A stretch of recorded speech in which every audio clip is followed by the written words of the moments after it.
Bienvenidos todos. Hoy empezamos curso académico de la EM, el 22-23.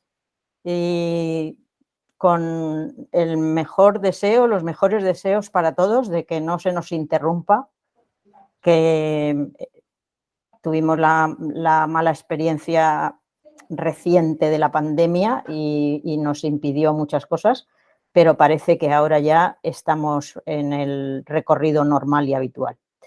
La sesión de esta tarde hemos elegido la presentación de un libro, es decir, que estamos iniciando el curso académico con la presentación de un libro. Y es un libro que, como habréis visto en la invitación, habla de la crisis mundial del COVID. Es un libro que ha escrito nuestro querido compañero y amigo José Alfonso Delgado, y forma parte de un proyecto más amplio, es decir, que este libro es uno de unos cuantos más. De hecho, es el tercero de la serie que empezaron en el proyecto de investigación de Consciencia y Sociedad Distópica. Y con este libro, José Alfonso Delgado nos va a presentar una visión sistémica del mundo durante la pandemia. Lo ha editado Adalid Ediciones, lo podéis encontrar los que estéis interesados en ello y os invitamos a hacerlo, lo podéis encontrar en Amazon. Y es un libro que está formando parte, como os decía, de ese proyecto que dirige Emilio Carrillo. Emilio Carrillo también ha prologado el libro de José Alfonso, con lo cual cuando os acerquéis al libro tendréis oportunidad de ver con más detalle toda esta información de la que os estoy hablando.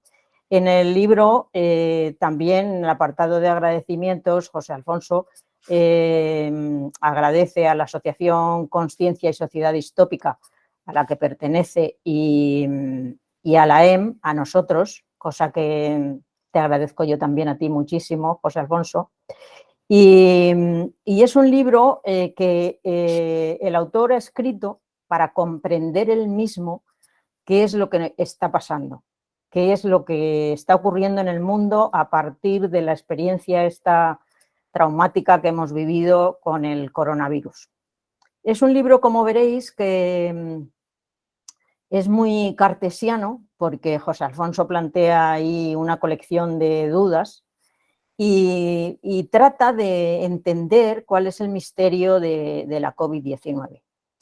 Para colocaros un poco en la fórmula del libro y también respecto a la visión de José Alfonso Delgado, os voy a leer los epígrafes que ha recogido en el inicio del libro, porque me parecen muy significativos de su visión. Dice: si parece un pato, nada como un pato y grazna como un pato, entonces lo más seguro es que sea un pato. Es decir, aplica el test del pato, este que inventó James Riley, para plantear un poco la síntesis de la idea general que va a tratar. Y luego recoge otros dos epígrafes que me parecen también interesantes. Uno, que es una cita de Churchill, en el que dice: la URSS es una incógnita envuelta en una niebla, oculta en un misterio. Bueno, pues tenemos oportunidad ahora en este tiempo de poder comprobar también esta incógnita misteriosa. Y por último, el tercer epígrafe que recoge dice, es de Ortega y Gasset, y dice: de nada hablaré como maestro, pero de todo hablaré como entusiasta. Bueno, yo tengo que deciros que tengo constancia de lo entusiasta que es José Alfonso Delgado en todo lo que hace. O sea que en este libro también. Bueno, y ya entro de lleno en el tema del libro. Tengo que anunciaros que la sesión de esta tarde la vamos a establecer un poco de manera diferente a como se suele hacer las presentaciones del libro, porque la mayoría de vosotros no ha tenido oportunidad de leer el libro, o casi todos.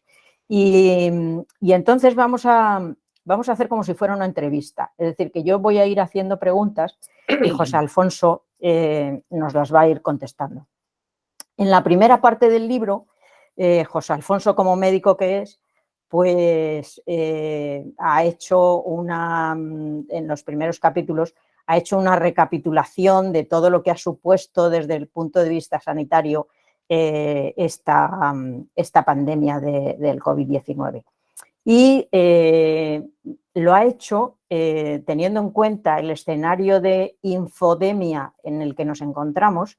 Y ahora, José Alfonso, te pediré que nos expliques un poco qué entiendes por ese escenario de infodemia en el que estamos.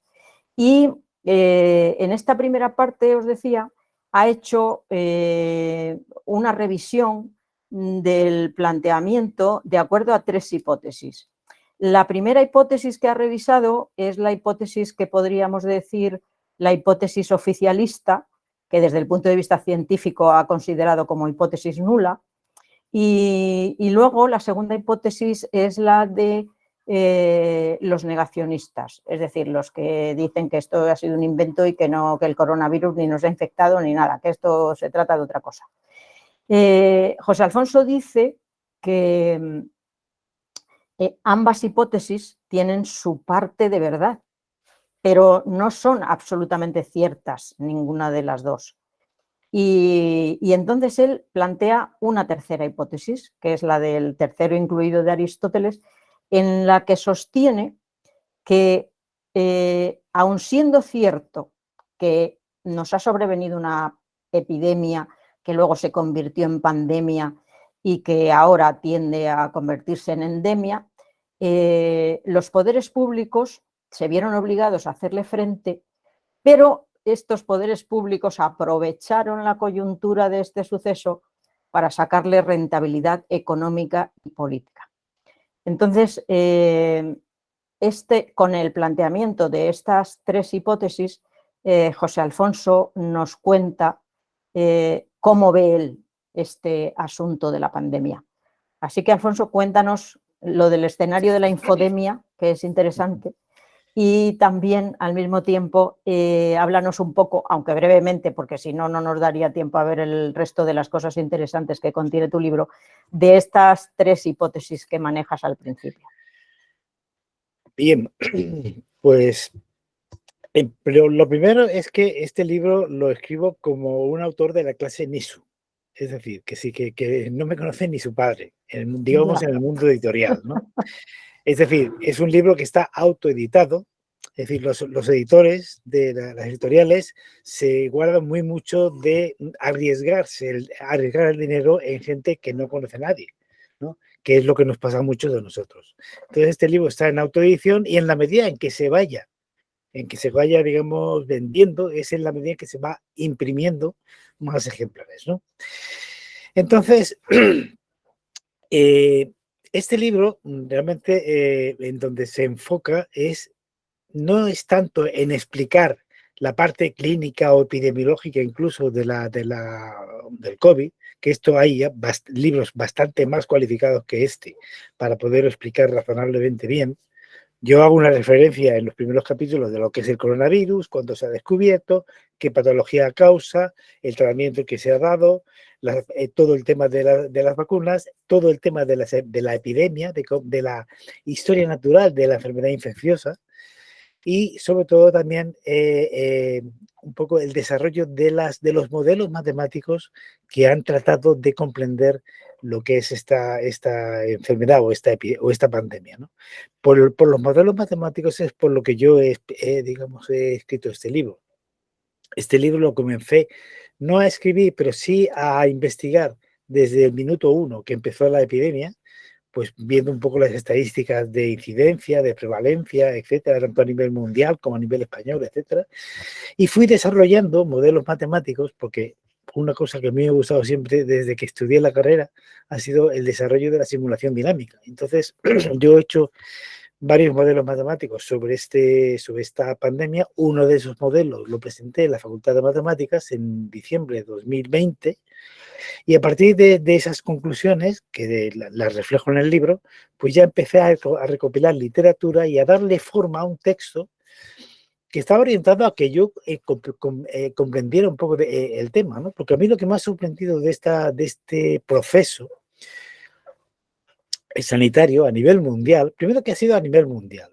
Segundo, que yo creo que a lo mejor el primer antecedente de una cosa que posiblemente se puede denominar infodemia fue todo el tema relacionado con el SIDA, ¿no? Pero es en esta pandemia donde el concepto infodemia ha sentado sus bases. ¿Qué es la infodemia? Pues básicamente la OMS define infodemia pues como una epidemia de desinformación.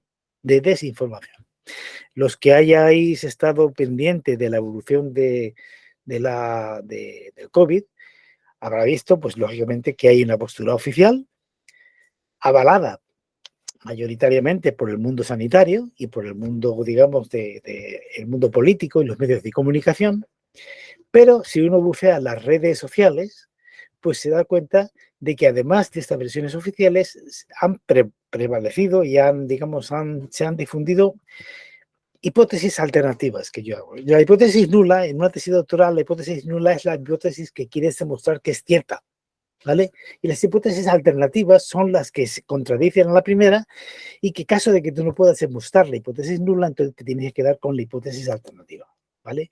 Entonces, esas hipótesis alternativas niegan la pandemia, es decir, la falsa pandemia de Brinda Mardolino, o la plandemia, que es, digamos, todo lo organizado por los medios de comunicación para, digamos, meter el miedo en el cuerpo a la gente, etcétera, etcétera, ¿no? Entonces, todo eso ha causado una epidemia de desinformación.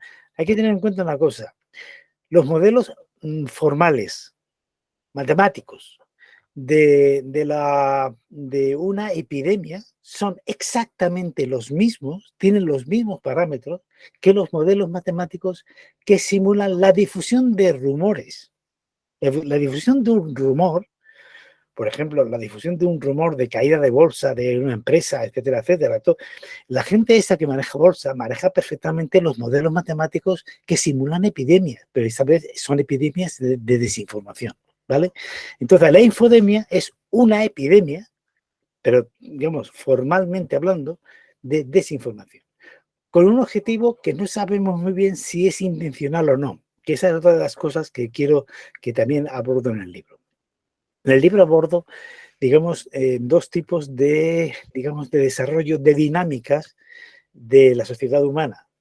Hay una dinámica inercial, que es la dinámica que se puede realmente simular con modelos matemáticos, porque las ecuaciones diferenciales pues, se pueden adaptar bastante bien a una dinámica inercial, donde digamos, una dinámica inercial básicamente funciona en base a las leyes físicas y a las leyes de comportamiento.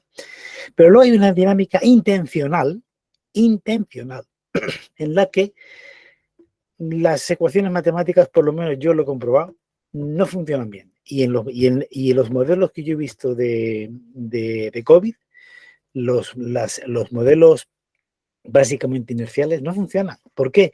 Porque un modelo matemático inercial de una epidemia a lo sumo genera 3 y a lo sumo 4 ondas epidémicas.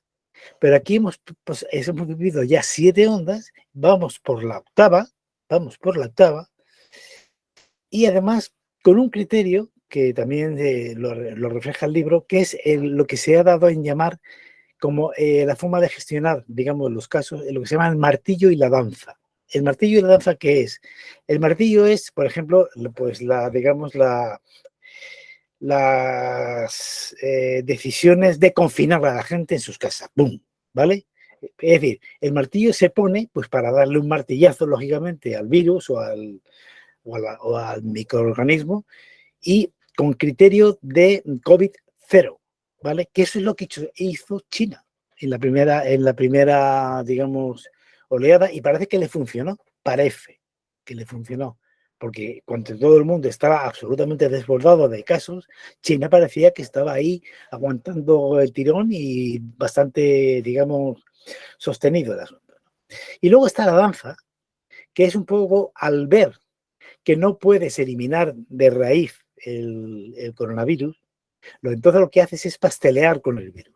Entonces, dejas de aplicar temas de confinamiento radical y te empiezas a, digamos, a usar pues el pasteleo de guardar las medidas de seguridad, restringir la movilidad dentro de una zona, etcétera, etcétera. El uso de las mascarillas y el uso de, digamos, de elementos de control, no de restricción total, sino de control para evitar que la propagación de las olas sea lo menos posible, ¿no?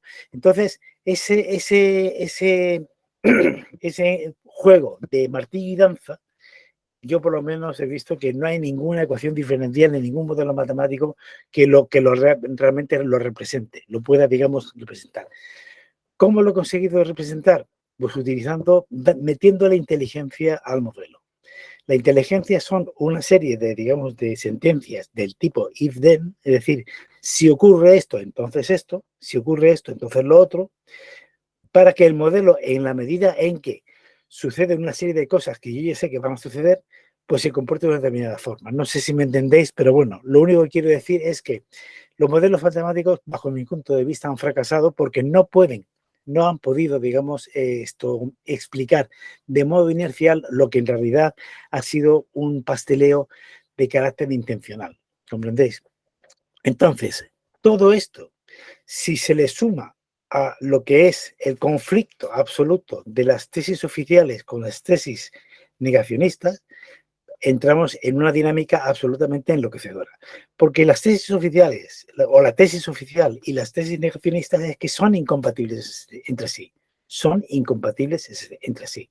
Aristóteles tiene un principio que es el tercero excluido. Es decir, si A es cierto, B es falso. O si B es cierto, A es falso. Pero no pueden ser A y B ciertos o A y B pueden ser falsos y no hay un tercero. Aquí esto no funciona así.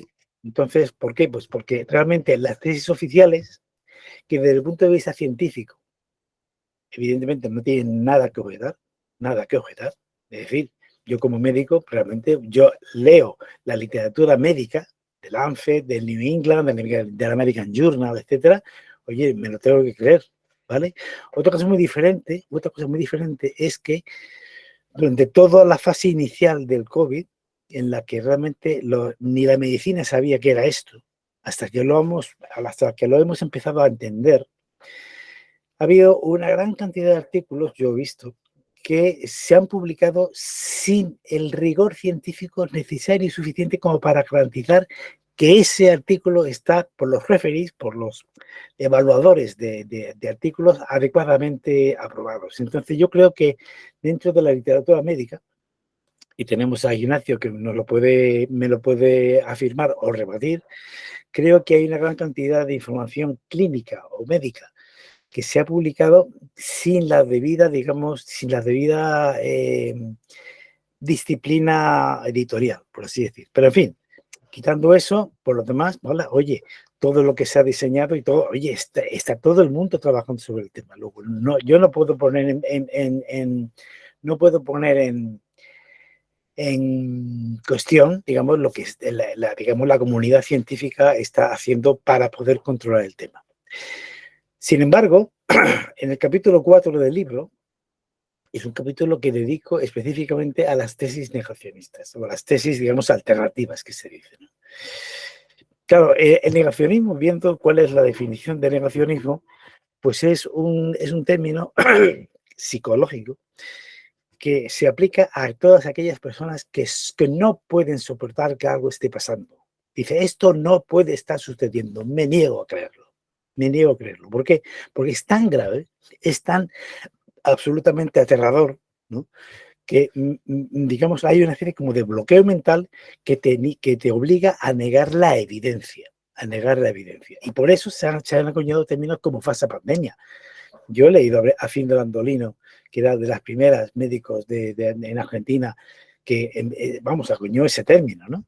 Hombre, a ver, aquí, pues, como siempre, ¿no? Es decir, no se le puede negar, digamos, la razón que pueda tener, pero tampoco se le puede dar total digamos, verosimilitud, ¿no?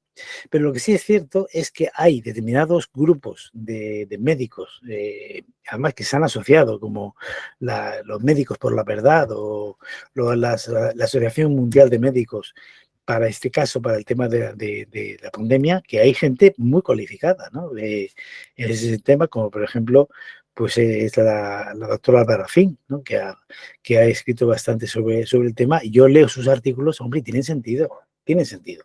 Entonces, a mí cuando yo me quedo bloqueado es cuando una prestigiosa doctora, inmunóloga, dice A y otro prestigioso doctor inmunólogo dice B y ambas cosas son incompatibles. ¿Quién está mintiendo? ¿O es que hay una verdad alternativa que no conseguimos, digamos, entender, ¿no?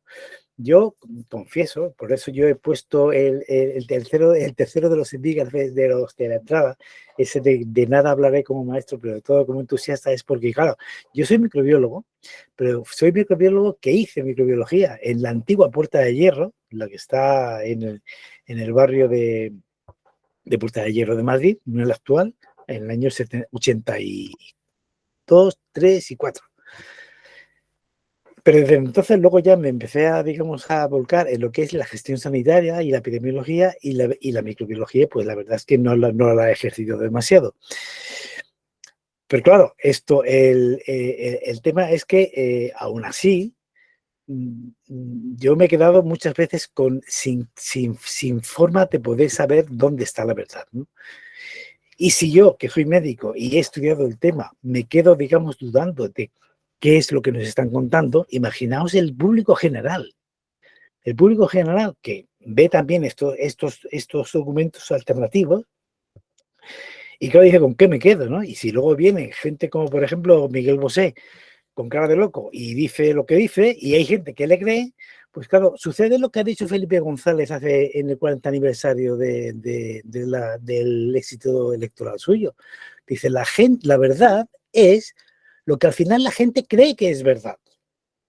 Claro, si decimos que eso es la verdad, entonces la verdad se fabrica. No es lo que realmente sucede, sino lo que tú fabricas. Y en ese sentido, los medios de comunicación son la industria más potente de fabricación de verdades alternativas. Entonces, lo que nosotros hemos vivido con esta pandemia, aparte de las investigaciones científicas que han hecho, de las corrientes en contra, ha sido un descomunal guirigay a nivel informativo que han hecho que se construyan verdades que a lo mejor no tienen sentido. ¿Comprendes? Entonces, esto es lo que me ha motivado a escribir el libro. Y me ha motivado a escribirlo no para difundirlo urbi et orbi y que todo el mundo lo sepa, ¿no? Porque yo, evidentemente, yo soy un autor desconocido y con mucho, este libro lo van a leer 20, 30, 50 personas, a lo mejor, o 100, en el mejor de los casos. Por lo cual, no voy a ser éxito editorial de ninguna forma. Pero lo he escrito para entenderlo yo, para entender yo, ¿esto de qué va? ¿De qué va? Y bueno, habrá gente que lo tenga súper claro. Yo humildemente reconozco que no. Después de haberme tirado casi 3 años estudiando el tema, yo creo que hay muchas cosas que están por saber. Y eso que está por saber es lo que yo denomino la tercera hipótesis. Y esa tercera hipótesis es de lo que trata en la segunda mitad del libro. Bueno, pues en esa segunda mitad hay un planteamiento sistémico, porque José Alfonso trabaja siempre con la teoría de sistemas como marco teórico de sus investigaciones y de su trabajo. Y en ese planteamiento sistémico se plantea la crisis de la pandemia como catalizador. ¿Catalizador de qué procesos? Es decir, la pandemia lo que ha hecho ha sido provocar que determinadas cosas ocurran, porque esa es la función de los catalizadores. Entonces, en este proceso, en esta última etapa de nuestro momento histórico, que hemos convivido con una pandemia en la que ha muerto cantidad de gente, la situación que se plantea provoca, dice el doctor Delgado, provoca cuestiones de ética y moral tremendamente espinosas, dado que como él muy bien decía antes, si todos los planteamientos que estamos cuestionando fueran realmente ciertos, entonces tendríamos que admitir de una forma brutalmente realista que la maldad ha acampado en este mundo de una forma absolutamente escalofriante. Pues sí, porque los miles y miles y miles de seres humanos que han caído como consecuencia del coronavirus son tremendos. Y en este planteamiento en el que la pandemia ha funcionado como catalizador, Alfonso ha incorporado en esta segunda parte del libro una serie de elementos que a mí me han llamado especialmente la atención. Uno de ellos es el resultado de este proceso en el que la pandemia ha sido el catalizador y el papel que ha jugado la Agencia 2030, perdón, la Agenda 2030 en la narrativa de un mundo feliz. Es decir, estamos ahora, Alfonso, caminando hacia un mundo feliz, como el que describió Huxley, y en ese proceso, en ese recorrido, ¿nos puedes hablar un poco de los factores que están contemplados o que están recogidos en la Agenda 2030, como son los Objetivos de Desarrollo Sostenible, esos 17 ODS que se recogen en el documento de la ONU, que parece la carta a los Reyes Magos? Yo tengo que decirte que cada vez que leo esos 17 ODS, que por cierto son una derivada de los objetivos del milenio que ya se fijaron en el 2000 y que siguen sin cumplirse, y ahora, claro, y ahora en el año 2015 vuelven otra vez a escribir la carta a los Reyes Magos y vuelven otra vez a contarnos una historieta, y estamos en ese proceso de caminar hacia el mundo feliz con esta Agenda 2030, cuando precisamente en este momento estamos en mitad de una guerra. Es decir, que no nos podemos olvidar que en todo este escenario, además de todos estos problemas, además de los resultados de la pandemia, ahora tenemos una guerra. Por cierto, como dice el anuncio de una entidad financiera en una campaña reciente, que dice, le ofrezco una cuenta no cuenta, pues ahora estamos en una guerra no guerra. La guerra de Ucrania es como una guerra no guerra. Entonces, en este escenario de infodemia, de salida de una pandemia que parece que no acabamos de salir nunca, de una guerra, guerra o no guerra, estamos quizá en esto que tú con mucho humor comentas sobre un invento del doctor Bacterio, el de Mortadelo y Filemón, o estamos verdaderamente caminando a un orden en el que el mundo se está transformando velozmente en una cosa diferente? Esto es lo que plantea Alfonso en la segunda parte y espero que ahora nos cuente un poco. Bueno, pues en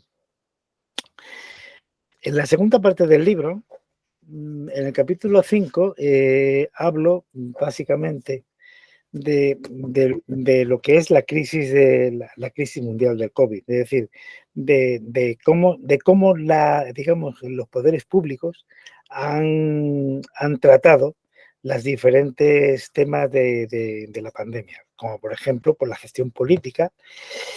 Una cosa en la cual me meto, que es el asunto de los aspectos legales de la pandemia. Los aspectos legales de la pandemia, yo he hecho aquí, digamos, un recorrido sobre cómo se ha legislado durante la pandemia y ha sido alucinante. Alucinante la cantidad de centenares, por no decir miles, de normas que se han publicado que han desbaratado completamente el cuerpo legislativo. Es decir, a ver, el otro día me contaba una amiga mía que se lo decía una juez, que están como locos porque resulta que, hombre, un decreto ley es algo que se hace por estricta necesidad y urgencia. Porque claro, el decreto ley te exime de tener que presentarlo en el Congreso y que se apruebe y tal y cual, ¿no? Por la cantidad de decretos leyes que se han hecho han sido absolutamente increíbles. ¿Comprendéis? Eh, leyes se han publicado 4, decretos leyes se han publicado 37, 25 reales decretos, órdenes ministeriales 210, 133 resoluciones de diferentes organismos, y todas estas resoluciones, reales decretos y decretos alteran el articulado de las leyes ya aprobadas, ¿vale? Y ahora hay un término que es el decreto de urgencia, que hacen que cualquier ley de hoy a mañana se cambie su articulado en un artículo del 2, el 5, el 24, y como no tengas digamos, un gabinete técnico que te permite estar al día de los cambios que diariamente se hacen, evidentemente la ley se convierte en un auténtico bosque que nadie sabe por dónde va. Y esto ha sucedido con el tema del COVID. Es decir, yo para mí, yo no sé, a lo mejor un jurídico me puede decir lo contrario y lo aceptaré porque yo no soy jurídico, pero me da la impresión de que las leyes, sobre todo las que afectan al mundo sanitario, o se procede ahora a una revisión integral de todos esos cientos de reales decretos que se han publicado para poder volver a meter las cosas en su sitio, o si no vamos a estar en una inseguridad jurídica absoluta. Eso empezando por ahí, ¿no? Aparte, y luego aparte de toda la caída del PIB económico, etcétera, etcétera. Es decir, digamos, las consecuencias a nivel, digamos, directo, ¿no? De pérdida de puestos de trabajo, de pérdida de PIB, etcétera, de ruina, ha sido brutal, ¿no?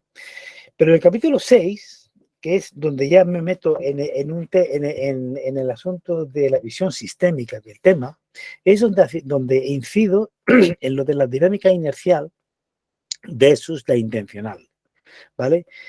¿Por qué? Pues porque yo aparto de una base, y es de que el libro no habla del COVID como tal. O sea, no me meto yo, digamos, a meterme en profundidad en los asuntos científicos del COVID, que ya digo, hay digamos, un sector o una versión oficial, ¿vale? Que respeto profundamente. Yo me he vacunado 4 veces, o sea que en ese sentido, ¿vale? Pero hay una versión extraoficial, una visión, llamémosle negacionista, que ojo con dejarla al margen, ¿vale? Porque puede que no estén tan equivocados como parece. Entonces, yo no soy, digamos, todo es blanco o todo es negro. Es como lo del yin y el yang. El yin y el yang es la figura de la mitad blanca y la mitad negra, pero la mitad blanca tiene un punto negro y la mitad negra tiene un punto blanco. Es decir, que el convencimiento absoluto de A o de B, en este momento yo creo que no lo podemos aplicar. No lo podemos aplicar, ¿no? Entonces, esa duda metódica es la que a mí por lo menos me ha instado a desarrollar todo este tema. Entonces, en el capítulo 6 hablo de algo que es que el COVID es un acontecimiento más, posiblemente un acontecimiento muy importante dentro de todo un proceso que es inexorable, que es la degradación del modelo dinámico del mundo que nos hemos dado los seres humanos desde que inventamos el dinero, ¿vale? Es decir, aquí lo que está en juego no es tanto la salud de la gente, que por supuesto, sino el modelo del mundo que nos hemos dado. El modelo del mundo que nos hemos dado y que nos está llevando a una sociedad distópica, que de esto habla todos los libros de la serie que estamos escribiendo con Emilio Barrillo, que va a llegar a un punto que no sé si se puede denominar apocalipsis o gran tribulación, pero que a eso vamos, ¿no? La gente que no quiere admitir eso, lo niega, y dice, esto no puede estar pasando, esto no puede estar pasando, pero sí que está pasando. Entonces, el capítulo 6, lo que trato de decir es un poco, y lo explico con un símil, que es lo de la hipótesis de Chicxulub. Chicxulub es en la zona de Yucatán donde se produjo el impacto del asteroide que terminó con la extinción de los dinosaurios hace 65 millones de años. ¿Por qué hago ese símil, ¿no? Pues porque los dinosaurios no se extinguieron por el impacto del asteroide. El impacto del asteroide, véase ahora el COVID, o véase ahora la Tercera Guerra Mundial con Rusia y con Ucrania y con la OTAN, etcétera, etcétera, es básicamente el acto final, la traca final de todo un proceso de degeneración que ha sufrido la humanidad, que sufrieron los dinosaurios, que durante cientos de millones de años fueron los reyes del mundo. Los reyes de la creación fueron los dinosaurios durante muchísimos millones de años. Estaban tan acostumbrados a ser los amos que ningún sector de la naturaleza se atrevió, digamos, a competir con ellos. Pero crecieron tanto en volumen que para, digamos, satisfacer sus necesidades, digamos, nutritivas, tenían que tomar toneladas de alimentos diariamente. Y además, como el ambiente era bonancible, pues su sistema inmunológico y su sistema de defensa no se desarrollaron porque no tenían necesidad para, digamos, de desarrollar defensas contra fenómenos adversos. Llegó el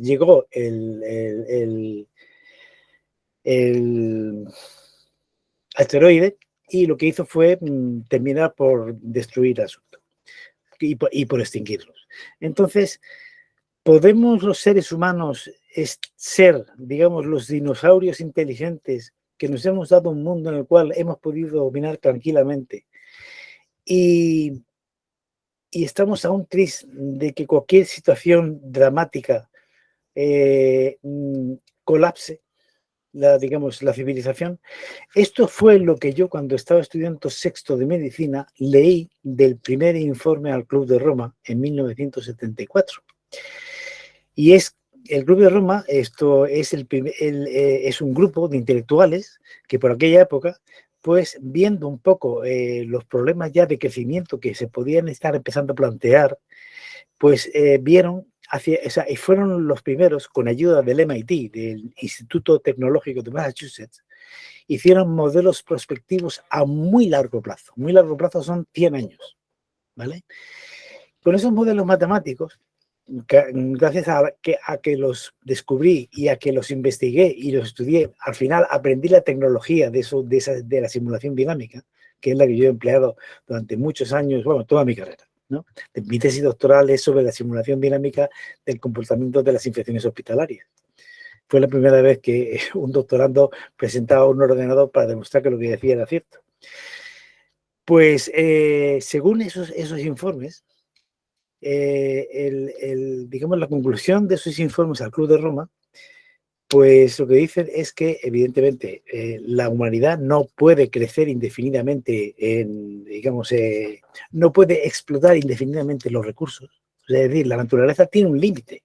Podemos optimizar mucho, digamos, tanto la fabricación, podemos optimizar mucho el rendimiento, podemos optimizar mucho el reciclaje, pero por mucho que optimicemos, al final y a la postre, los medios naturales pues se van agotando, ¿no?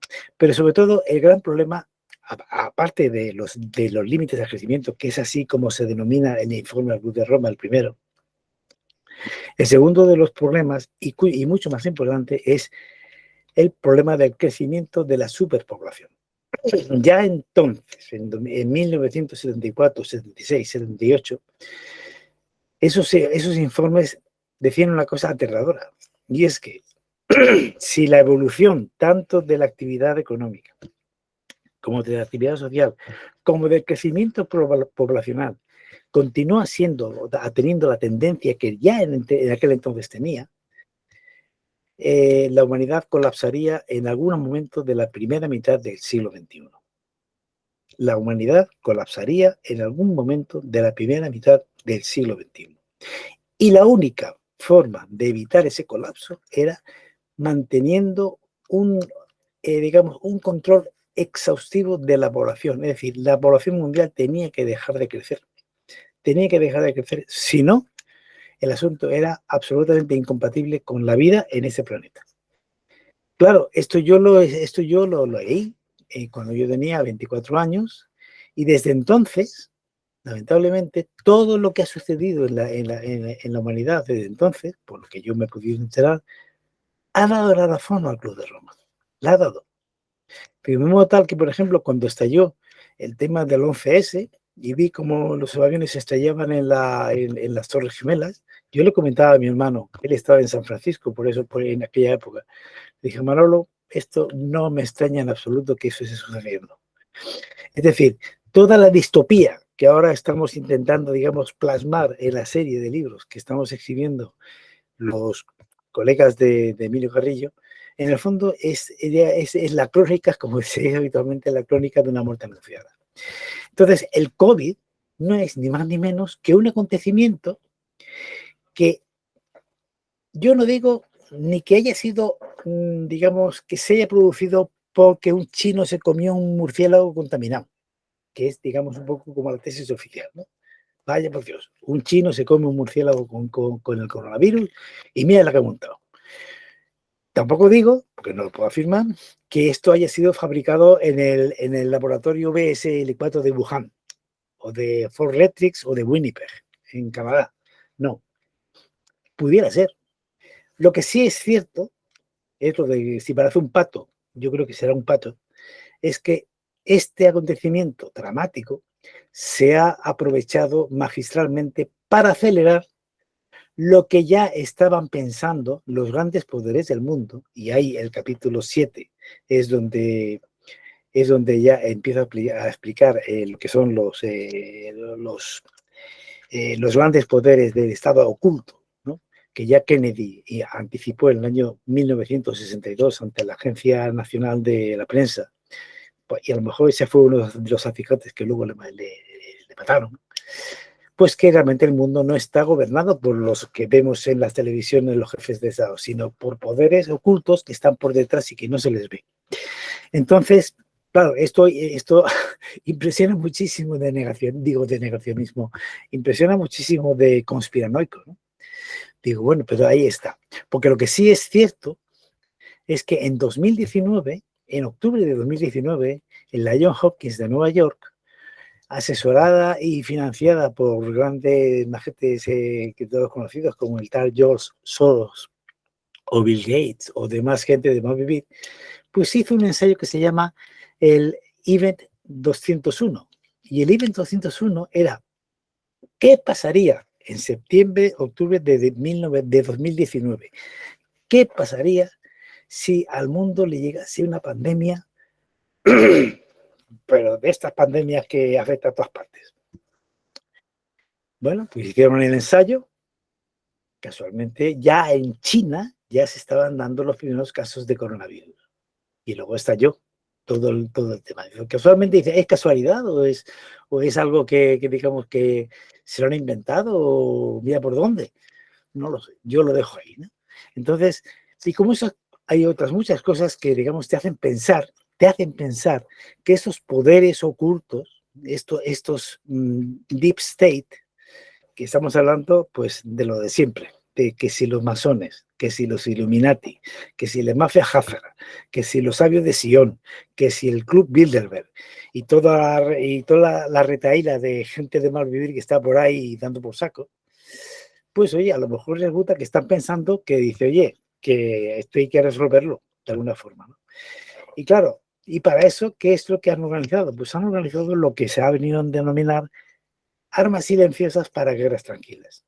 Un arma silenciosa ya no es, digamos, un bazooka o una bomba o un misil, sino que es la información.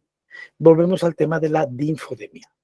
Es decir, la tecnología psicológica de la propaganda, que ya David Rockefeller ya se dio cuenta de la tostada y fundó en 1910, creo que fue, la Escuela de Chicago, ha refinado de tal forma la capacidad de manipular la propaganda que evidentemente esto casa perfectamente con lo que ha dicho Felipe González. Y es que la verdad es lo que la gente termina creyendo que es verdad. Y eso más o menos es lo que se suele denominar posverdad. Entonces, claro, esa manipulación de la verdad es tan asombrosamente, exquisitamente perfecta ya, que uno ya no es capaz de, digamos, de diferenciar qué es la verdad o qué es lo que me están contando que me quieren convencer de que esto es verdad o no es verdad.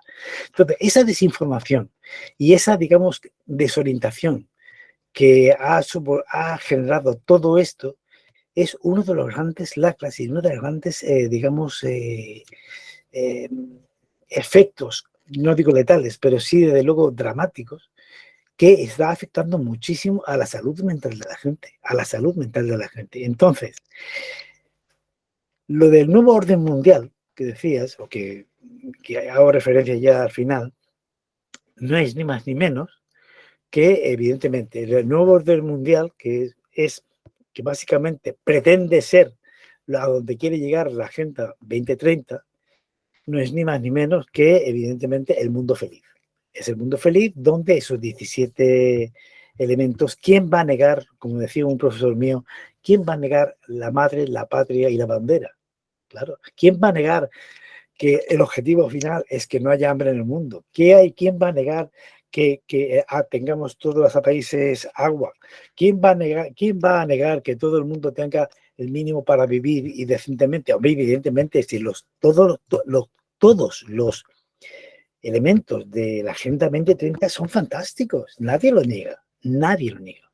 El único problema es que estamos empezando a ver, y la COVID-19 ha sido un ensayo sociológico a nivel mundial, el primero que se hace, de cómo la gente puede llegar a obedecer religiosamente y sin ningún tipo de trabas, cualquier tipo de imposición que le pongas, con tal de proteger su salud o proteger su seguridad, etcétera, etcétera. Dice, oye, podemos, es decir, yo en estos momentos los grandes manipuladores de la política mundial, que no es el presidente del gobierno, aunque lo parezca, pues saben perfectamente que nos pueden conducir a lo que sea. Y el libro del Gran Reinicio de Karl Schwab, que es el presidente del Foro Económico Internacional, es lo que hace. Es decir, el libro del Gran Reinicio lo publican en marzo de 2020. Claro, yo me pregunto, y lo pongo en el libro, y digo, ¿cómo es posible que en un periodo de 3 meses, cuando en diciembre nadie hablaba de esto, lógicamente, nadie se planteaba de que esto pudiese ocurrir, en un periodo de 3 meses hacen un trabajo perfecto sobre cómo reiniciar el reseteo de la humanidad? Diga, amiga, no me cuentes milongas. Esto lo lleváis pensando años. Años. ¿Comprendéis? Entonces, este gran reinicio, ellos saben que no se va a poder hacer de modo democrático, sino de modo impositivo. Ellos ya hablan, y ahora esto recuerdo pues el empeño que tiene el gobierno nuestro de subvencionarnos, de darnos ayudas, de esto, de lo otro, tal y cual. Ellos hablan de dinero de helicóptero. El dinero de helicóptero, pues es el dinero que un helicóptero va y bomba y suelta centenares de miles de billetes y la gente a cogerlo. Ese dinero de helicóptero es el dinero de esas subvenciones, de esa paga mínima vital, todo ese tipo de cosas, todo absolutamente, perfectamente organizado para que la gente se crea que es lo mejor que podemos hacer, pero que en realidad va dirigido a mantener, digamos, la población razonablemente obediente, por no decir esclavizada, para poder implantar los diferentes objetivos de la Agenda 2030. Que aparte de esto no se van a poder conseguir. Eso también hay que decirlo. Y lo del doctor Bacterio, que pongo también en el libro, no sé si, bueno, los mayores os acordaréis de las, ¿cómo se llama? De las historietas de Mortadelo y Filemón. Entonces, Mortadelo y Filemón trabajaba en la agencia esta, la TIA, y cuando querían hacer algún tipo de desaguisado al enemigo, pues le decían al doctor Bacterio pues que inventase algún tipo de mejunje o algún tipo de aparato para putear al enemigo, ¿no? Y uno de los inventos era, a ver, es que no me acuerdo bien, lo del doctor Bacterio, era, a ver, un segundo, ¿dónde estaba lo del doctor Bacterio?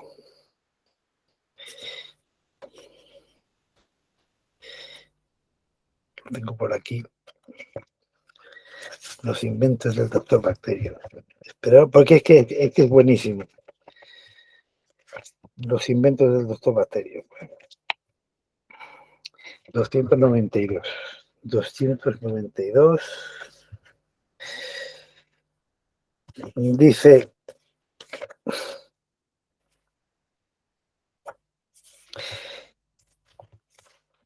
Dice, el último de sus inventos es el transformador metabólico. una probeta que contiene un virus de su invención que cambia radicalmente a las personas. Al flojo le vuelve fuerte, al honrado ladrón, etc. Y algunos empleados de la tía se contaminan y suceden historias increíbles. Es decir, el doctor Bacterio montando pues, sus inventos pues, para poder, digamos, pues eso, transformar al enemigo en alguien dócil, etcétera, etcétera. Bueno, si el doctor Bacterio de Mortadelo y Filemón le hubiesen mandado a hacer algo parecido, pues hubiese hecho esto, ¿no? Es decir, que de alguna forma hasta incluso podemos decir que el guión de la peli ya estaba preconcebido.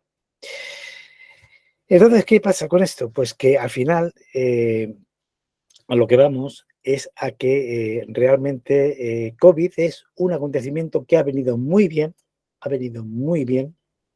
para los planes. Claro, porque esos planes obligan a pensar que el excedente de población del mundo es bastante grande. Es bastante grande. Es decir, se habla de que, pues, de que sobramos, aparte de los pobres y los mayores y los discapacitados, incluso considerando personas normales, sobramos un tercio de la población mundial, pero fijo, ¿vale?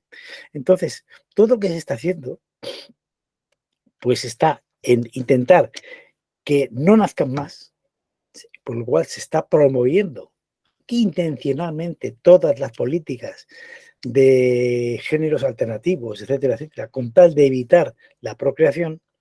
Se está promoviendo la eutanasia, se está promoviendo todas las técnicas abortistas, es decir, son todos, digamos, políticas que van a que no crezca la población, ¿no? Claro, esto luego al final resulta que los pobres de África nos van a invadir y es prácticamente seguro que Europa en 2050 va a ser musulmana. Eso lo dijo el coronel Gaddafi. Dice, nosotros no tenemos prisa en invadir Europa. Podemos tardar 50, 100 años, 150, porque la principal alma del Islam es el vientre de sus mujeres.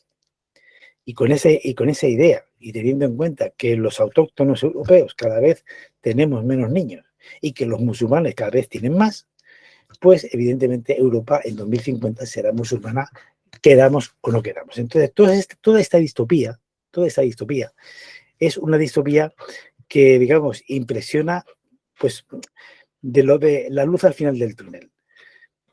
En la versión oficial es una versión que, aun reconociendo el dramatismo de lo que estamos viviendo, nos quiere dar, o además los políticos están obligados a ello, una esperanza de que al final saldremos del túnel, la nueva normalidad.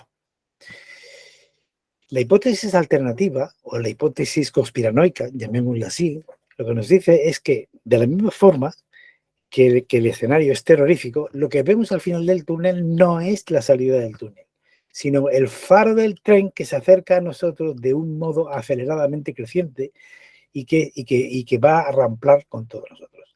Entonces, claro, difundir esta idea en la gente que ya está bastante acojonada con todo lo que está ocurriendo, con la guerra de Ucrania, la crisis energética, etcétera, etcétera, no tiene buena pinta.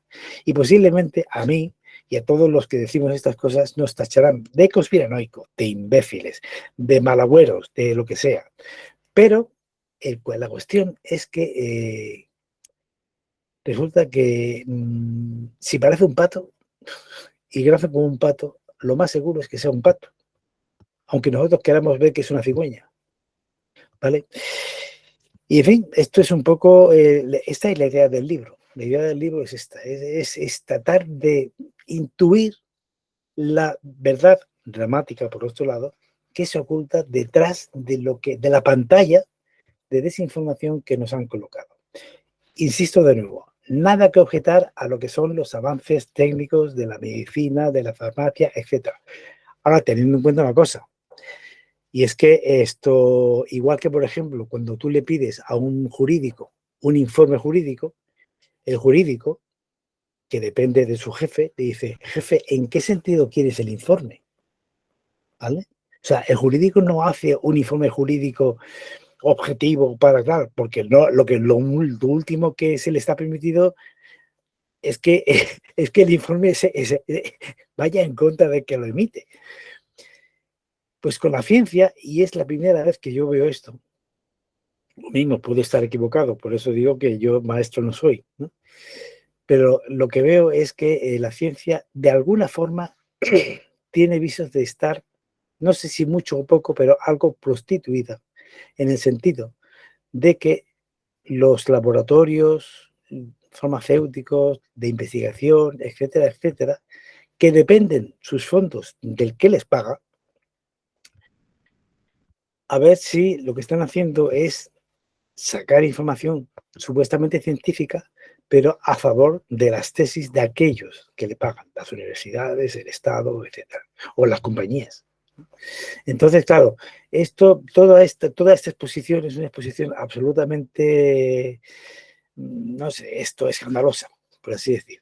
Que además, este libro que yo he escrito, en el fondo, está en la línea de otros muchos que se han escrito ya sobre ese tema, ¿no? Que lógicamente habrá un sector a favor del tema y otro sector en contra, ¿no? Pero yo lo que he querido hacer es, primero, ser ecléctico en lo que son, digamos, el aspecto científico del tema, ¿no? Reconocer lo que de verdadero tiene o parece que tiene la versión oficial y tampoco desechar lo que de cierto tiene la versión negacionista, que insisto, y en el libro los pongo, también tiene, digamos, es decir, no se puede, digamos, desechar lo que dicen las hipótesis alternativas, porque a lo mejor resulta que ocurre lo que dice Nietzsche, que dice que el convencimiento absoluto es más peligroso para la verdad que la propia mentira. Con lo cual, si un experto, si un premio Nobel, si un catedrático suelta una tesis que es contraria a la versión oficial, yo no le descartaría, ni muchísimo momento. Yo lo pondría ahí y digo, vamos a ver cómo evoluciona el tema. Y aunque parece que digamos que todo el tema relacionado con el COVID, e incluso desde el punto de vista científico, tiene ya bastante visos de, digamos, de conocerse, hombre, ya han pasado 3 años casi, ¿no? Sin embargo, hay muchos agentes por medio que están interfiriendo en que se conozca la auténtica verdad. Con lo cual yo creo que vamos a tener que esperar en torno a 5 o 10 años para empezar, digamos, a poder ver lo que es o lo que ha sido el COVID de una forma más o menos objetiva. ¿Entendéis? Entonces, y esto es un poco lo que yo he querido plasmar en el libro y bueno, y ahora ya que el cielo me juzgue, que se dice, ¿no? Bueno, muchas gracias, Alfonso. Bueno, yo creo que la presentación del libro ha quedado suficientemente amplia como para que, a pesar de que no se haya leído todavía, puedan surgir ciertas inquietudes entre los asistentes al evento.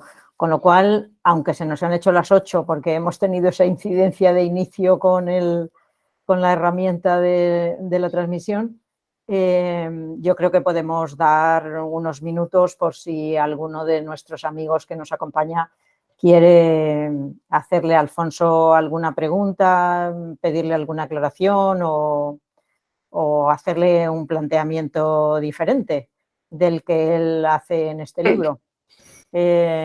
José Luis Sí, pide la palabra. sí, Pues hola, hola tómala, Alfonso. toma la palabra. Gracias, Aurora. Bueno, Alfonso, me salgo de debajo de la mesa, que ya me había metido ante todo, ante todo lo que estabas contando, porque es francamente inquietante y, bueno, distópico, ¿no? Como ha sido el comienzo de esta sesión, ¿no? Pero me ha llamado mucho la atención lo que has dicho, que no lo sabía, que el Club de Roma había hecho nada menos que predicciones a 100 años vista. Sí. Lo cual a mí me deja francamente asombrado y no sé si creérmelo. Bueno, yo también Bueno, soy bastante oye, escéptico, como tú, ¿eh? sí, sí, sí, Tiendo a no creerme nada, sí. pero yo iba por lo de... Sí, sí, perdón, Alfonso. Sí. No, no, efectivamente, es decir, es la primera vez, año 1900, todo comenzó, todo el tema del Club de Roma comienza con una lectura diferente de lo que fue la primavera del 68 en París, ¿vale? A partir de ahí, dice, pues ¿cómo esta gente, estudiantes, que tienen todo eso, son rebeldes sin causa, es decir, ¿por qué protestan? Etcétera, ¿no? Entonces esta gente empezó, Ricardo Díaz Hosleiner fue el que, digamos, inició el tema del Club de Roma y reunió, pues, digamos, gente bastante, digamos, heterodoxa, ¿no? Y heterogénea, mejor dicho, sobre la ciencia, la economía, etcétera, para saber qué empezaba a fraguarse debajo de todo eso, ¿no? Y entonces encomendaron a Jay Forrester, que era del Instituto Tecnológico de Massachusetts, y a Donella Meadows, que hiciesen digamos, un estudio prospectivo. Los estudios prospectivos eran muy inusuales en aquella época y, hombre, y no era, digamos, ellos a lo mejor esperaban, los miembros del Club de Roma, que hiciesen una especie como de previsiones, de vaticinios, ¿no? Y cuando Jay Forrester y Donella Meadows le presentaron unos modelos matemáticos llamados Mundo 1 y Mundo 2, donde se hacían, digamos, y esos lo puedo pasar. Hay un libro que todavía está en internet que se puede conseguir, que exactamente, de que todas las, o sea, establecen modelos no demasiado complicados, y no demasiado complicados, son de algo así como 70 variables, nada más, ¿me entiendes? Pero bueno, hacen proyecciones a muy largo plazo y ven que las funciones exponenciales, pues es que son imposibles. ¿Comprendes? Son imposibles. Entonces, cuando ven que el crecimiento de la población se dispara, que el crecimiento de los recursos, no, del consumo, de la contaminación, etcétera, etcétera, tal, y ya empiezan a advertir entonces que cuidado con esto, ¿sabes? Y no les han hecho ni puñetero caso, lógicamente, pues, y sí, le han empezado a hacer casos ahora, es decir, desde desde el comienzo del siglo XXI. Es cuando ya, digamos, esta gente, estos deep state y todas estas sí que se han empezado a tomar en serio el tema, tan en serio como para que dice, esto hay que darle una solución. Y claro, como todos los modelos que ellos han hecho siempre terminan con que o se reduce el crecimiento de la población o vamos muy mal. Claro, vamos muy mal, ojo, en la medida en que se conserve el modelo del mundo actual, el modelo económico actual, ¿me entiendes? Porque la Tierra tiene...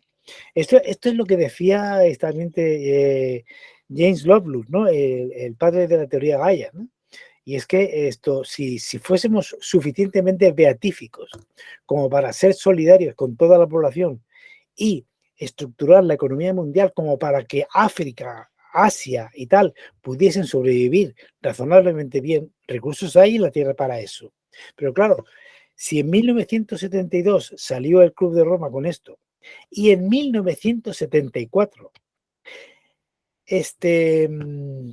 Kissinger, por mandato de Nixon, elabora lo que se llama el National Security Study Memorandum 200, es decir, el estudio el Estudio Nacional de Seguridad 200, donde una de las cosas clarísimas es el control de la población, y una frase lapidaria también se puede conectar en internet, que dice, tenemos que conservar en la pobreza a Asia y a África y a América Latina, porque sus recursos nos van a hacer falta a nosotros en el siglo XXI. Es decir, ya entonces se veía clarísimo que no se podía sostener alegremente el crecimiento del mundo tal y como estaba disparado en aquel entonces. Entonces, claro, evidentemente, claro, los que hemos leído esos textos a estas edades tempranas, como ha sido mi caso, que lo he leído a los 20, 30 años, claro, a mí, bueno, parte de mi ganicie obedece digo, pero esto es posible y joder que sí es posible. Como que yo lo comprobé. Yo lo que pongo en cuestión, Alfonso, es que ese modelo, el mundo es extraordinariamente complejo, sí, varía muchísimo, variables impredecibles, que yo creo, ¿quién iba a predecir el uso de los móviles ahora, por ejemplo? Entonces yo hacer previsiones a 100 años, siento decirlo, soy muy escéptico, porque hay, claro, si se mantiene el modelo, claro, pero es que el modelo no se mantiene, es que el modelo del mundo está en permanente cambio, Con lo cual, a mí soy escéptico, francamente. Estamos de acuerdo. Sí, en eso estamos de acuerdo. El hecho cierto es que se mantenga, bueno, ese modelo, por cierto, digamos, yo leí en el año 92, me parece que fue, digamos, una segunda versión de esos mismos modelos, ¿sabes? Descritos 20 años después, ¿sabes? Y las predicciones se mantenían, ¿eh? Las predicciones se mantenían.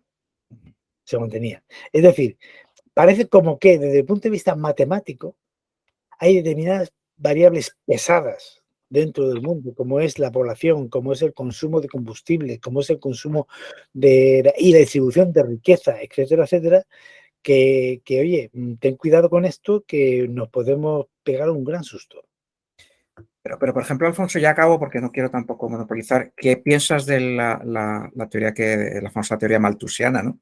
O sea, que todos nos íbamos a morir de hambre. Claro. Y al final no fue así claramente, vamos. Esto lo explico, justamente en el capítulo 6 lo explico. Malthus decía, el crecimiento de la población es geométrico. El crecimiento de los recursos es aritmético.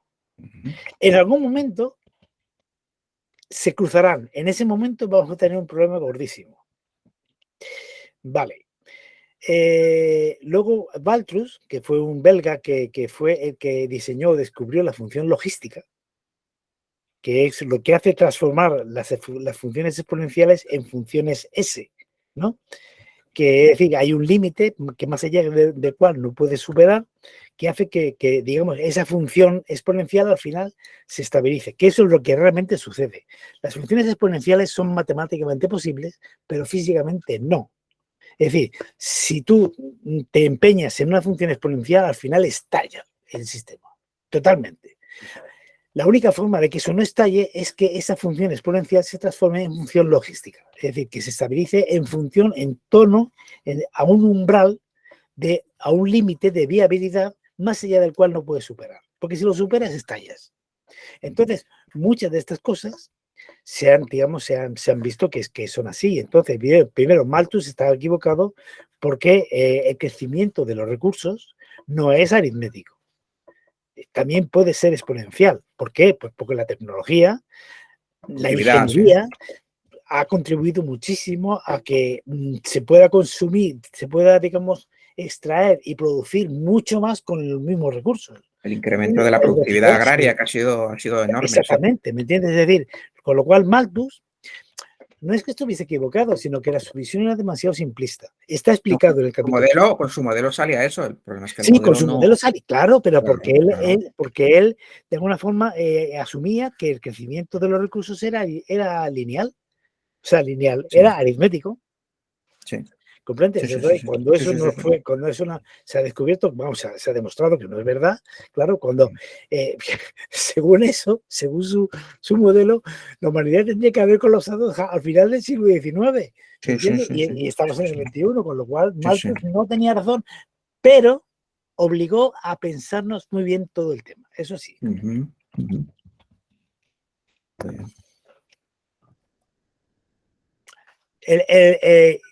No, Aurora, el micrófono. Perdón, sí, ya estoy. Perdón. Que decía que muchas gracias, José Luis y José Alfonso. Que Ignacio pide la palabra. Ignacio, cuando quieras. Me ha gustado mucho tu intervención, Alfonso, y conociéndote no esperaba otra cosa, la verdad. Entonces, solo quería decir una cosa desde el punto de vista inmunológico. El sistema inmune lucha muy mal contra organismos que mutan, como son todos los virus ARN. Sí. Y, por ejemplo, llevamos más de 100 años luchando contra el paludismo, que es otro organismo que también muta y con unos resultados muy pobres y con vacunas de baja efectividad y muy recientes incluso. Pero hay una cosa y es que tenemos lo que sembramos, está clarísimo. En el año 2003 apareció la primera conocida, que seguro que ha habido muchas más, pandemia de coronavirus, que fue el SARS, en el año 2003. Entonces, el SARS se autolimitó con las medidas que se hicieron de higiénicas, y todos los proyectos que iban a investigar en coronavirus dejaron de dotarse económicamente, porque ya las autoridades sanitarias dijeron que no eran rentables. Entonces, sabiendo que había muchos otros coronavirus detrás. Luego vino el MERS, si os acordáis, que también fue muy limitada, y ahora tenemos la debacle que hemos tenido. Hemos tenido 16 años para poder investigar qué se podía hacer con coronavirus y los hemos tirado por la ventana. Tenemos lo que hemos sembrado, es nuestra culpa por pura estupidez humana. Y yo creo que detrás todavía, no por asustar a nadie, quedarán muchos otros coronavirus que volverán a dar problemas. Y la única solución que tiene este tema es una investigación, como yo creo que la que se está llevando afortunadamente muy colaborativa entre diferentes países, entre diferentes actividades de la investigación, y acabar de una vez por todas con virus que muten. Encontrar la manera de que a través del sistema inmune eso se pueda controlar. Y queda mucho camino por delante todavía para que eso sea una realidad. Mientras tanto, pues tú nos dirás cómo nos podemos adaptar mentalmente sin ser negacionistas, pero recordando que hasta premios Nobel como Luc Montagnier, el descubridor del VIH, se convirtió en un negacionista y dijo que por ejemplo, que las vacunas no eran, lo tengo apuntado, la vacunación es un error científico y médico porque está creando las variantes del SARS-CoV-2. Afortunadamente no tenía razón y gracias a la vacunación estamos como estamos hoy en día. Nada más que era esto. Muy bien, gracias. Muy bien. Bueno, Carlos tiene también pedida la palabra. Cuando quieras, Carlos. Sí. No, bueno, me ha gustado mucho la charla y además comparto muchísimas cosas. Yo llevo sufriendo sobre este asunto desde hace décadas y décadas. Yo creo que con uso de razón me di cuenta de algunas cosas que están pasando con el tema este de la población, que no, además no solamente es la población humana lo que está afectando, sino la pérdida de biodiversidad, porque, por ejemplo, hay como 24.000 millones de pollos y por ahí tenía el dato como 22 veces más biomasa, no me acuerdo, unas 10 veces más biomasa, 22 veces más biomasa de pollos que de aves salvajes y cosas de ese tipo. La gente eso no entenderá la importancia que tiene, pero es absolutamente crucial porque es el funcionamiento en general de la vida, ¿no? Pero entonces, claro, a mí lo que me ha ocurrido con esta pandemia es que en cierta manera me ha relajado, porque si es el principio de cuando un problema tiene solución no es un problema, y luego si un problema no tiene solución tampoco es un problema, pues esto segundo a lo mejor podía hacer pensar de que no es un problema y te debería relajar. Bueno, realmente eso no es así. Pero bueno, podríamos seguir hablando de ese enfoque, pero yo quería apuntar una cosa con respecto al virus en sí y a la evolución.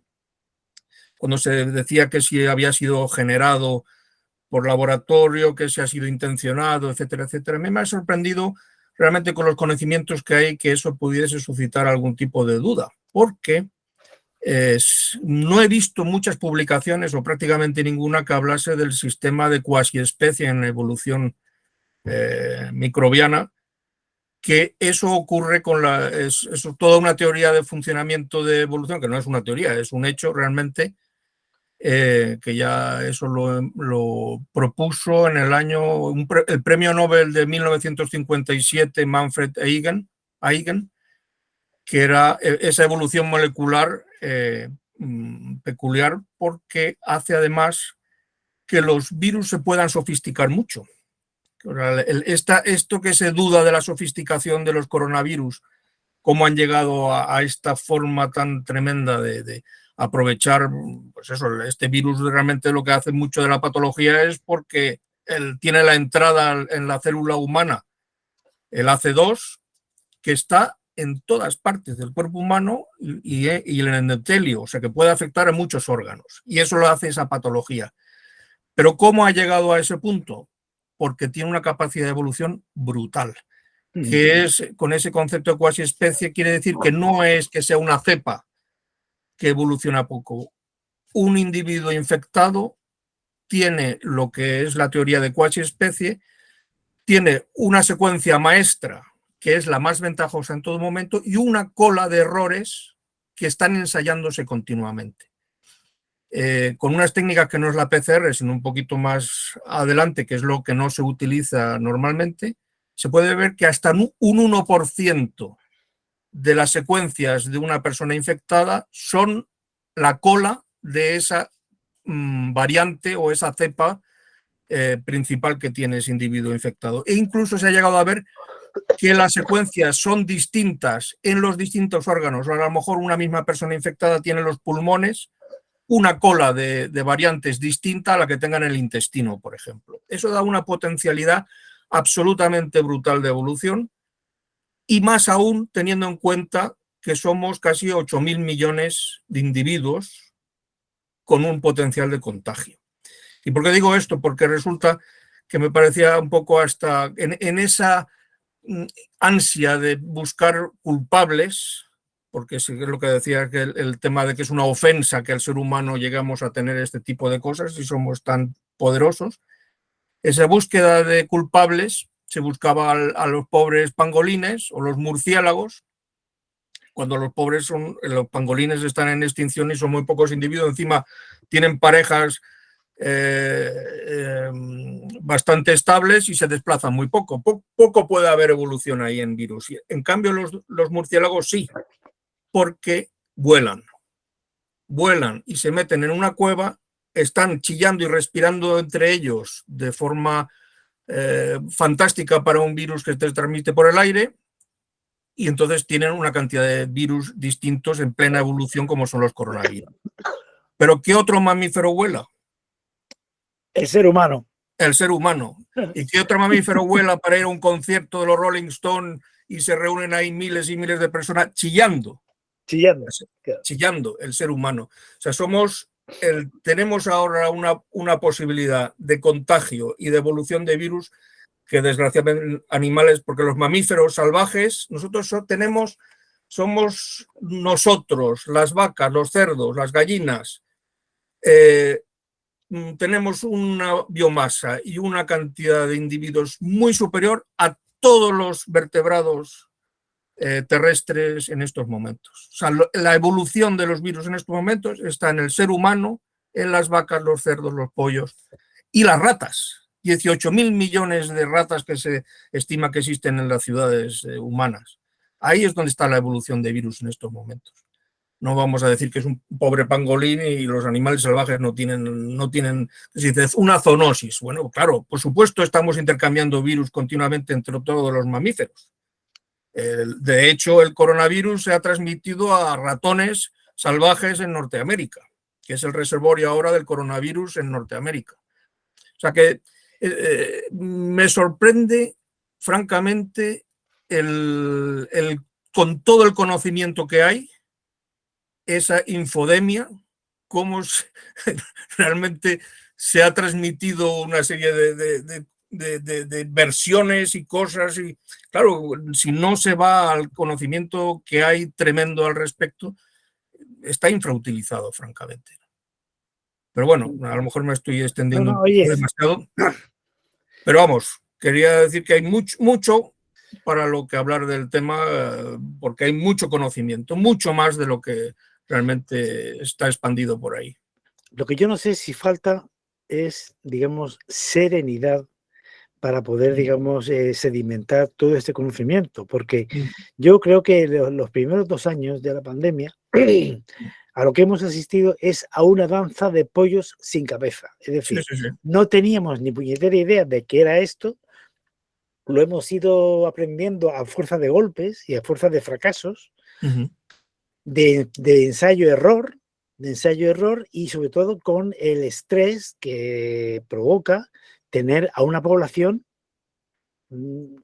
mundial. Sí, pues básicamente mundial, aunque, por ejemplo, está por estudiar cuál ha sido la respuesta de África en ese tema, ¿me entiendes? Es decir, porque los países más pobres, casualmente, hay indicios a pesar de que no lo han pasado demasiado mal, ¿vale?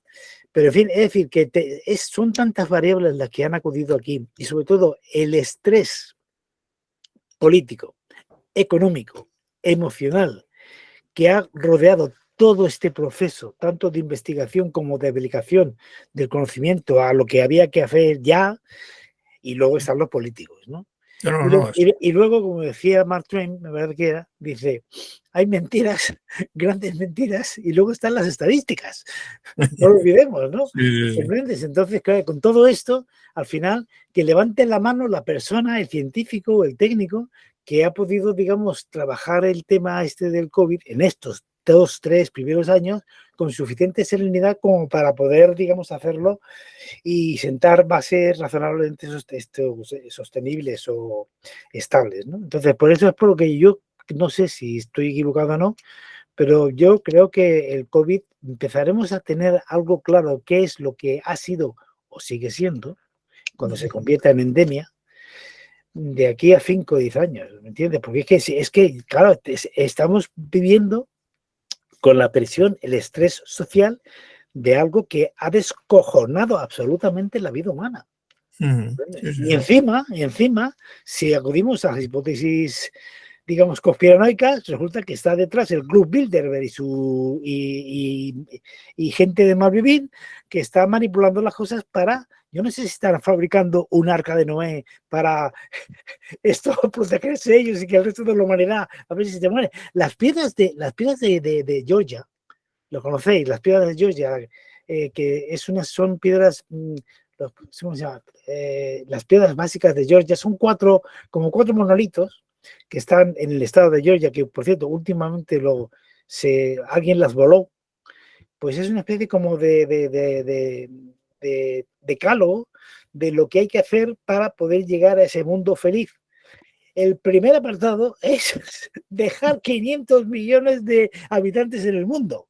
Es decir, que solvamos, no sé, el 80, el 90% de la población. ¿Me entiendes? Es decir, el problema de la superpoblación, queriendo mantener, insisto, digamos, el modelo del mundo que en estos momentos tenemos. Es decir, que nosotros bien y los pobres que le den por saco. ¿Comprendes? Ahora, si evidentemente nos volvemos beatíficos y la Virgen nos ilumina para que todos seamos santos, posiblemente podremos vivir 9.000 millones de personas sin problema. Pero como eso no va a suceder, pues entonces esta gente ha visto que no hay más remedio que cepillarse como a poco un tercio de la población. A ver qué pasa. Y fíjate que en teoría habría, no sé qué ha pasado realmente con el experimento en China, que se ha ido hacia atrás ahora al respecto, que era lo del hijo único.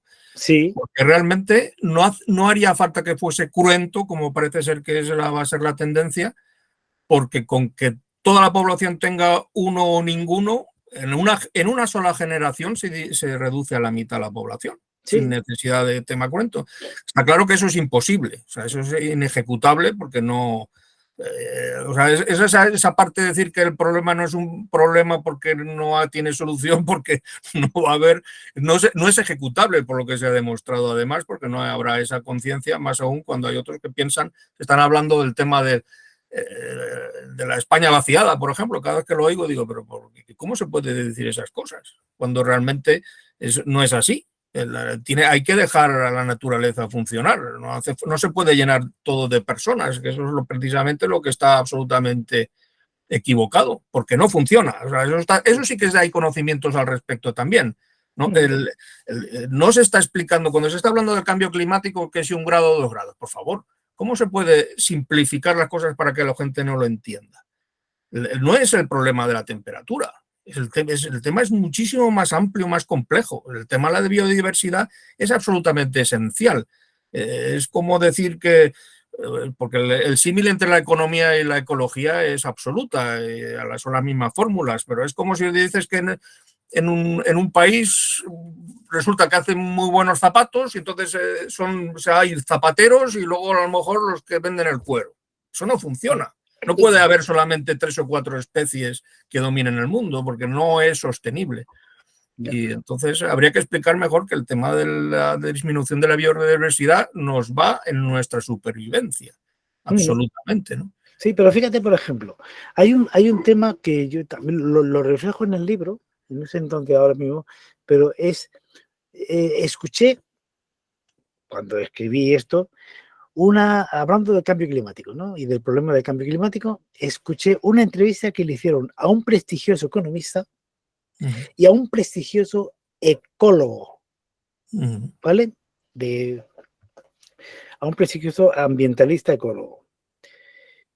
La versión del ambientalista y del ecólogo, no ecologista, sino el ecólogo, era impecable, perfecto. Escuchas al maestro y experto en economía, perfecto, también. El único problema es que las dos versiones eran incompatibles. Incompatibles, es decir, lo que decía uno con cargadillo de razón y con todos los argumentos científicos a su favor, era incompatible con lo que decía el economista con todos los argumentos económicos a su favor. Digo, entonces, uno de los problemas que tenemos es justamente el especialismo. El especialismo, es decir, el especialista que es maestro en lo suyo tiene un recorrido a nivel de problemas globales muy limitado, muy limitado. Y una de las cosas que digamos que es tremendamente lesiva, pues justamente una realidad que es poliédrica, por definición, quererla solamente ver desde digamos, el plano, la cara de tu especialidad.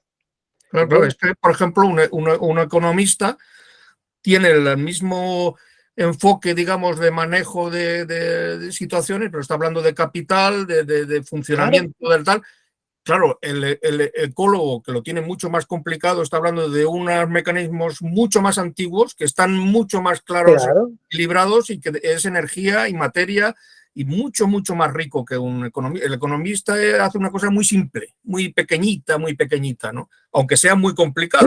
Realmente es complicadísimo lo que tiene que manejar, y de hecho por eso no aciertan la mayor parte de las veces. Por eso a mí me fascinó la teoría general de sistemas. Cuando yo estudié el tema del Club de Roma y todas estas cosas, y de la simulación dinámica, porque la teoría general de sistemas lo que te permite es ver, digamos, toda la complejidad dinámica del mundo real.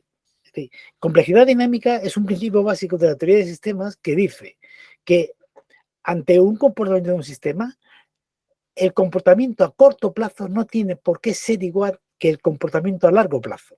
Y si tú incides en ese sistema con una solución que te mejora, incluso radicalmente, a corto plazo, resulta que a largo plazo has desbaratado todo lo que es el sistema. Por ejemplo, en sanidad, en gestión sanitaria o en gestión hospitalaria, que es lo que yo he manejado toda mi vida, pues hay una cosa que es el tema del control del índice de ocupación de las camas, ¿no? Entonces, cuando un hospital va de baja ocupación, ¿vale? ¿Qué es lo que hace? Dice, oye, alarguemos la estancia media para que el hospital esté y tal. Pero claro, por alargar la estancia media no mejoras realmente la eficiencia del hospital, la empeoras inclusive, ¿no? Porque es un exceso de estancias que no va a ninguna parte. Pero claro, enmascaras un problema, digamos, de base estructural del hospital, y es que, pues, que no tiene colectivo, por ejemplo, así decir, ¿no? O, por ejemplo, el padre que ayuda a sus hijos a hacer los deberes. En el corto plazo, el niño saca buena nota porque está ayudado por sus padres. Claro. Pero en el largo plazo, ese niño puede ser un ignorante supino. ¿Por qué? Pues porque no ha aprendido. Claro. ¿Comprende? Entonces, y como eso hay miles de ejemplos. Fíjate, de cómo, por ejemplo, los políticos están permanentemente tomando decisiones a corto plazo, el cortoplacismo que todo el mundo conoce, que lo que hace es hipotecar la resolución o la estabilidad del sistema a medio o largo plazo. Entonces, esa complejidad dinámica es una cosa permanente, ¿entiendes? Un ejemplo que me ha dado bastante miedo últimamente, y es un artículo que era bastante antiguo, pero lo he leído hace poco, de un investigador italiano que estaba haciendo para mejorar la Rubisco. La Rubisco, que es la ribulosa, no sé qué, no sé cuánto, ahora no me acuerdo, es un acrónimo de la enzima más abundante de la Tierra y la más importante, que es con la cual las plantas fijan el CO2 para producir la glucosa y liberar el oxígeno. Esta enzima es muy poco eficiente. Entonces este señor ha dicho, oye, pues la voy a modificar genéticamente para dar más alimentación a la humanidad. Entonces, claro, yo siempre me había preguntado cómo es posible que en la Tierra es constante el contenido de oxígeno al 21%, entre el 20 y el 21% de oxígeno en la atmósfera, que estamos al límite de la ignición espontánea. O sea, que se produzcan incendios solos si aumenta por encima de esa concentración de oxígeno. Y resulta que es que la rubisco se inhibe por el oxígeno, por eso es poco eficiente. Entonces, claro, tú no puedes cultivar más que la velocidad que tiene de fijación del CO2 de las plantas, porque la rubisco se inhibe por el oxígeno, con lo cual está equilibrando el contenido de oxígeno en la atmósfera. Claro. ¿Cómo vas a modificar esa enzima para que produzca más alimentos para que suba el oxígeno por encima del cuando toda la evolución ha sido fantástica para que esté justo en el límite apropiado en la atmósfera que es la que respiramos nosotros? Es que y no he visto a nadie que lo ataque hasta el momento. Decirlo, oiga, pero señor, ¿qué va a hacer? ¿Qué barbaridad es esa? Sí, no, es lógico. Es decir, es como, por ejemplo, el famoso, digamos, problema de cómo prevenir los incendios, ¿no? Claro. Dicen los cabreros que están muy cabreados porque no pueden soltar a las cámaras para que limpien el campo. Porque los ecologistas de Podemos se niegan a eso porque resulta que es que estás maltratando a los animales, les están dejando solitos. Digo, pero idiota, pero coño, es que no permitir que las cabras se coman el pasto, el excedente de pasto, hace que en verano eso se incendie. Bueno, está prohibido, no se puede hacer. Claro, es como lo de la ley de bienestar animal ahora, ¿me entiendes? Es la insensatez más flagrante que uno se puede imaginar. ¿Por qué? Pues porque está hecha por ideólogos, no por científicos. O sea, en la elaboración de la ley de protección animal no ha habido ni un comité técnico de científicos que lo haya elaborado, ni se les ha consultado. Después digamos, ha habido alguna comparecencia en el Congreso de algún especialista en el tema que los ha puesto verde. Digo, señores, ustedes no saben de qué están hablando. No saben de qué están hablando. Por ejemplo, no consideran la diferencia entre mascota y animal de trabajo. No lo consideran. Para ellos todos son mascotas que hay que proteger y acariciar. Claro, entonces, bueno, así. Con lo cual, tenemos el problema de que hay científicos, hay ideólogos y luego está el mercado, que compra y vende lo que haga falta. Eso es. Bueno, un placer estar con vosotros esta tarde y haber escuchado a Alfonso, a nuestro querido amigo Alfonso Delgado. Y os convocamos para dentro de 15 días en que nos volveremos a ver con otra sesión de las actividades que hacemos habitualmente. Por cierto, os puedo anunciar ya que la de dentro de 15 días será con un experto sobre el sistema del gas, de algo que necesitamos conocer al detalle. Vamos a ver si somos capaces de lograrlo. Así que tengáis buena semana y hasta dentro de 15 días, queridos amigos. Bueno, muchas gracias. Yo quería, digamos, de una parte, saludar a mi hermano que está ahí, que nos ha escuchado. Y callado, sin decir ni palabra ahí, callado ha estado el pobre sin decir nada. Y luego también a Martín González Bermejo, que es un compañero mío del grupo de Emilio Carrillo, que estamos elaborando los libros estos de Conciencia y Sociedad Distópica, que ha tenido a bien también quería participar y escucharme y también se lo agradezco. Y bueno, vamos a ver si puedo convencer a alguno de ellos para que presentemos el libro de la distopía a la revolución allá por enero, a ver si podemos conseguir, digamos, hacer una presentación entre dos o más. Muy bien, pues, ¿vale? te lo dejamos encargado, Alfonso. Venga, de acuerdo. Bueno, pues lo he dicho, amigos, hasta dentro de 15 días, que tengáis buena semana y un abrazo a todos. Muchas gracias. Vale, adiós. Hasta luego. Hasta luego.